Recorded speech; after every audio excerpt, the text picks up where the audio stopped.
Welcome to E-Bible Fellowship's Evening Bible Studies with your host and Bible teacher, Chris McCann. For more studies, visit our website at www.ebiblefellowship.org.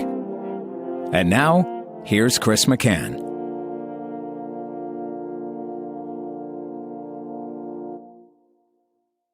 Good evening and welcome to E-Bible Fellowship's Bible study in the book of Genesis. Tonight is study number 1 of Genesis chapter 34. And we'll begin reading in verse 1. And Dinah, the daughter of Leah, which she bare unto Jacob, went out to see the daughters of the land. And when Shechem the son of Hamor the Hivite, prince of the country, saw her, he took her, and lay with her, and defiled her. And his soul clave unto Dinah, the daughter of Jacob. And he loved the damsel, and spake kindly unto the damsel. And Shechem spake unto his father Hamor, saying, Get me this damsel to wife. And Jacob heard that he had defiled Dinah his daughter. Now his sons were with his cattle in the field. And Jacob held his peace until they were come. And Hamor, the father of Shechem, went out unto Jacob to commune with him. And the sons of Jacob came out of the field when they heard it, and the men were grieved. And they were very wroth, because he had wrought folly in Israel in lying with Jacob's daughter, which thing ought not to be done. And Hamor communed with them, saying, The soul of my son Shechem longeth for your daughter. I pray you give her him to wife. And make ye marriages with us, and give your daughters unto us, and take our daughters unto you. He shall dwell with us, and the land shall be before you. Dwell and trade ye therein, and get you possessions therein. And Shechem said unto her father and unto her brethren, Let me find grace in your eyes, and what ye shall say unto me I will give. And I'll stop reading there. Now, as we're continuing to move along in our study in the book of Genesis, we have come to the point where Jacob has separated from Esau. Esau and his 400 men continued on to Mount Seir, and Jacob journeyed to Succoth. We read towards the end of the last chapter, built a house and made booths for his cattle. Therefore, the name of the place is called Succoth, it said in Genesis 33:17. And then in verse 18, it says, And Jacob came to Shalem, a city of Shechem, which is in the land of Canaan, when he came from Padan Aram, and pitched his tent before the city. And he bought a parcel of a field where he had spread his tent, at the hand of the children of Hamor, Shechem's father, for 100 pieces of money. And he erected there an altar and called it El Elohe Israel. And we spent some time discussing these verses as we closed our study of chapter 33. And now Dinah, the daughter of Leah, which she bare unto Jacob. And Dinah is really a character, a person who is not mentioned all that many times in the Bible. I think by my count, she's mentioned 8 times, and just mostly here in this chapter. She is spoken of back in Genesis chapter 30, and in verse 21, I'll start reading in verse 20 into 21. And Leah said, God hath endued me with a good dowry. Now will my husband dwell with me, because I have borne him 6 sons. And she called his name Zebulun. And afterward she bare a daughter, and called her name Dinah. And that's the first time we hear about this daughter. And her name Dinah. Dinah, by the way, is a name, it's Strong's number 1783, and it's the feminine of Strong 1779, that is translated as judgment or cause or judgment, plea, and also it's translated as strife. So that's what Dinah's name means. It means plead the cause, and it can also be translated as judgment or strife. And Dinah is the lone daughter that is named of the daughters that have been born to Jacob. And again, we read when she was born, God tells us of her name, and she was born after Leah had her 6 sons. And also, outside of this chapter, we read of Dinah in Genesis chapter 46. In Genesis 46, in verse 15, it says, "These be the sons of Leah, which he bare unto Jacob in Padan Aram, with his daughter Dinah. All the souls of his sons and his daughters were 33. So there we read of daughters plural. But only Dinah is named. Now it could be daughters were born to the concubines. We don't know. It may even be grandchildren to Jacob who are daughters, and they could also be called his daughters. But at any rate, we are only told the name of this daughter, Dinah, and her experience, as we read here in Genesis 34:1, that she went out to see the daughters of the land. And this is in Shechem. Jacob has taken a step of purchasing a parcel of a field, and so he spread out his tent, and it seems like he's planning on staying for at least a little while. He's going to try and stay in that area for a while, or else he wouldn't have paid the 100 pieces of money and erected an altar. So that was his intention, but we'll see, due to the events that take place in Shechem, he's going to have to pull up stakes and move on. But let's also continue here in Genesis 34. So Dinah goes out to see the daughters of the land. And then in verse 2, "And when Shechem, the son of Hamor, the Hivite, prince of the country, saw her, he took her and lay with her and defiled her." And that's a fourfold emphasis, isn't it? He saw, he took, he lay, he defiled. And God repeats each time that he did this to her. Now, we might think he maybe took her against her will, and it could be. Actually, it could be. But we do find that in verse 3, it says, "His soul clave unto Dinah, the daughter of Jacob, and he loved the damsel, and spake kindly unto the damsel." So he fell in love with her, and the word clave is the same word that's translated as cleave in Genesis 2, verse 24, that a man shall cleave unto his wife. And that is his intention. He wants her for a wife.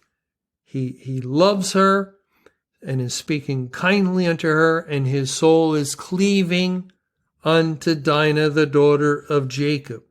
And that's what leads him to go to his father Hamor and speak to him and say to him, "Get me this damsel to wife."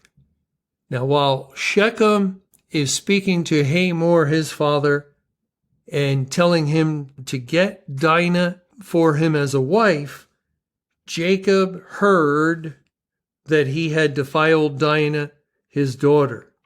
And at the time he heard, his sons were out in the field with the cattle, and he held his peace until they were come, which implies once they came out of the field and returned home, then Jacob did not hold his peace. That is, he told his sons what had happened to their sister Dinah. And then we read that Hamor did go out to Jacob and commune with him. And at that time, the sons of Jacob had come out of the field when they heard these things and were grieved and wroth. They were very angry. And the reason that is given is because he had wrought folly in Israel in lying with Jacob's daughter, which thing ought not to be done. That is, Shechem had wrought folly in Israel, they say, by lying with Jacob's daughter, and this thing should not have been done.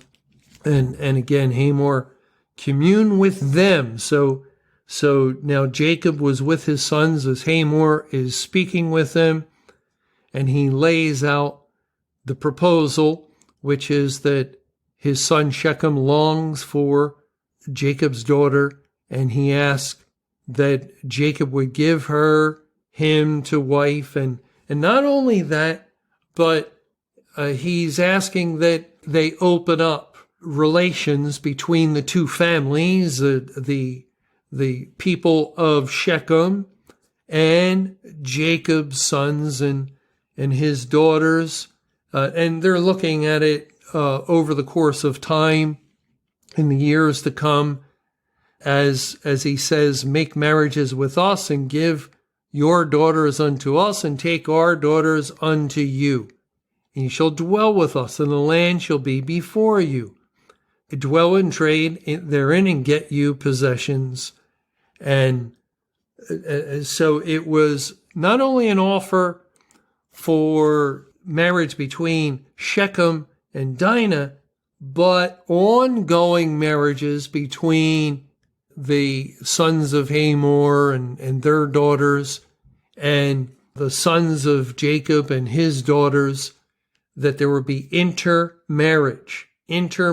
Now, at this point, there is a problem, of course, because God forbids his people from intermarrying with people from other nations.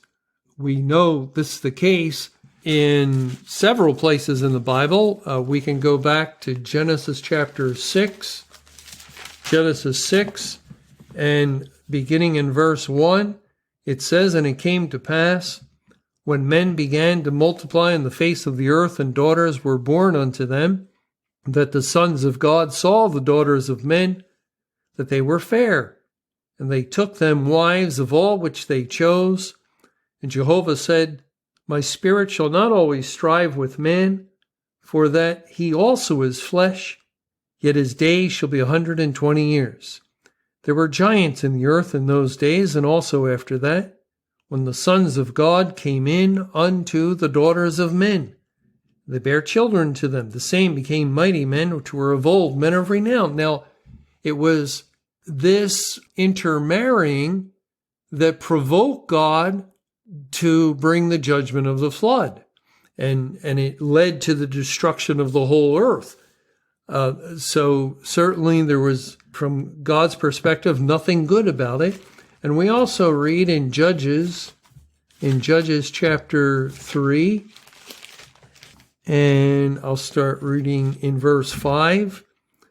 "And the children of Israel dwelt among the Canaanites, Hittites, and Amorites, and Perizzites, and Hivites, and Jebusites.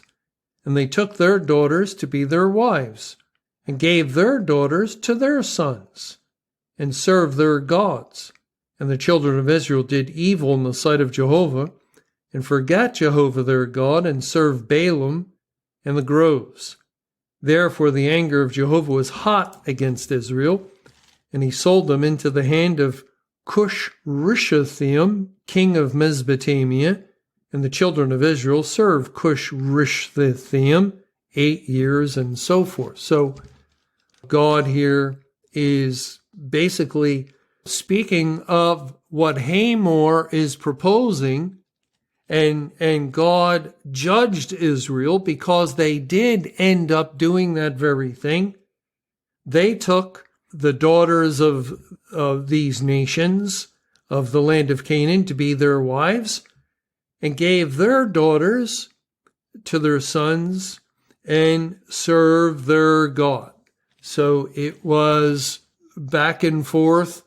Yes, we will be peaceable with you, friendly with you. We will treat you just like ourselves. And you see, the world would wonder, well, what's wrong with that? And the people of the world, that's exactly what they desire. Everyone is the same. We're all equal, aren't we? Well, yes, we're all equally human beings. But there are two kinds of people in the world, according to the Bible: the people of God and the people of the world. And the people of God follow the commandments of God, and God commands that his people marry other people, daughters and sons, who are of like mind and of a like faith, and who worship the same God. We are not to intermarry with others who would have other gods or no God. We are commanded not to do that, and the Bible clearly points this out in many places. And whenever this command is disobeyed, it leads to the wrath of God. It provokes God to anger, and we see it with the destruction of the flood. We would see it if we would read through the book of Judges, because this happens repeatedly. Israel gets too involved with the nations, begins to worship their idols and so forth, and then God would bring them into subjection to the enemy nation. This has happened again and again and again. Well, now what's interesting in Genesis 34 is that typically we read of the sons of God going after the daughters of men, and the intermarrying is normally from that perspective, from the sons going forth and marrying the daughters of the land. And also read that in the book of Ezra and the book of Nehemiah. And here, though, it's Dinah who went out to see the daughters of the land, and Shechem, the son of Hamor, who sees her, takes her, lies with her, and defiles her. So that's one thing that's unusual. I wouldn't say it never happens. We saw in Judges that it can happen. It can be reciprocal between Israel and these nations. But that's one interesting thing. And we also need to try and find out, and by God's grace we will find out, who Dinah is a spiritual picture of, because we understand the historical account. We get the picture historically. We also understand it's against the commandments of God, not only the intermarriage, but the sexual relations before marriage. That too is against the commandments of God, and that's one of the things, the main things, that Jacob and his sons are upset about, is that Dinah was a virgin. I mean, we can gather that from everything we read, although it's not stated, but she was a virgin, and now she's been defiled. She has lost her virginity. And now, by the way, the word defiled in verse 2 is a different word, Hebrew word, than the word that's translated defiled in verse 5 and another verse. As it says in verse 2, he took her, lay with her, and defiled her. That's Strong's number 6031. And then in verse 5, and Jacob heard that he had defiled Dinah, his daughter. That's Strong's number 2930. And that, in verse 5, it means to be unclean. He made Dinah unclean, where the word translated defiled in verse 2 has a different meaning, and we'll look at that at another time. We'll have to pick up these things and continue in this study, Lord willing, when we get together in our next Bible study. Thank you for joining us for eBible Fellowship's Evening Bible Studies with your host and Bible teacher, Chris McCann. For more studies and information, visit our website at www.ebiblefellowship.org. Until our next Bible study, may the Lord's perfect will be done.